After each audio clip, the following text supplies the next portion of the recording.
Hey everyone, over the last couple weeks, we've gotten a variety of new economic data points.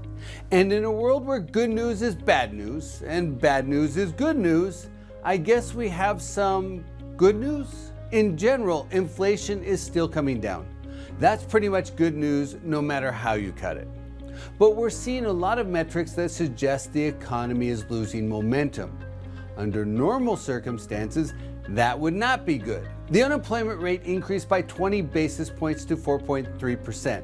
Normally, not so good. The ISM Manufacturing Index came in at 46.8, also not good.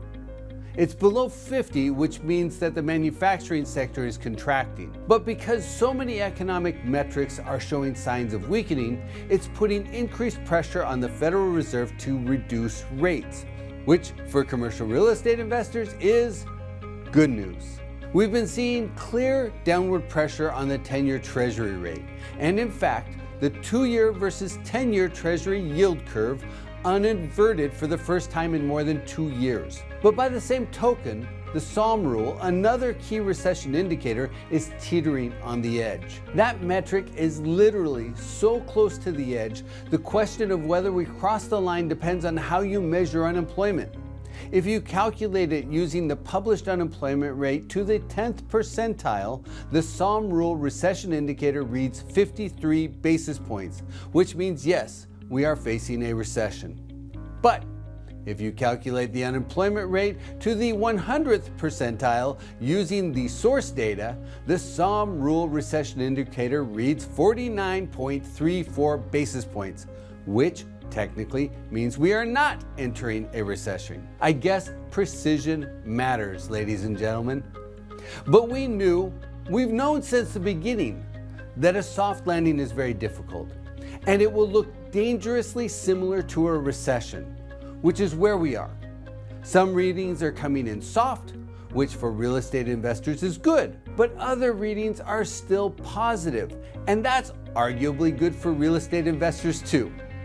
So, while the bump in unemployment to 4.3% is causing some concern and increasing pressure on the Fed to cut rates, we have to consider that we also added 114,000 new jobs in July, taking the year-to-date total employment additions to 1.4 million jobs, a solid pace of hiring. And while the number of first-time unemployment claims has been creeping up, it's still in alignment with its pre-pandemic long-term average. In addition, if you look at the number of layoffs and discharges from the JOLTS report, it's at its lowest level we've seen in 18 months.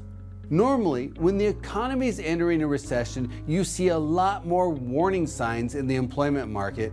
We're just not seeing a pileup of bad employment data. And retail sales are still strong. On an inflation-adjusted basis, retail sales are up by 1.2% compared to last year. That's pretty good. So, for commercial real estate investors, it looks like the stars may be aligning. We're still seeing economic durability that will support property fundamentals, but we're also seeing just enough softening in just the right places to push the Fed to reduce rates. And because the 10-year has come down materially, the cost of debt is coming down. And that is reopening the yield spread between cap rates and the cost of capital, which means that the expectation gap between buyers and sellers should be narrowing. Another important positive trend for real estate investors. Of course, as always, something could go wrong, but this whole situation is playing out far better than most anyone had expected. Still, you never know what's around the next corner, which is why investors always need to keep their eyes on the horizon.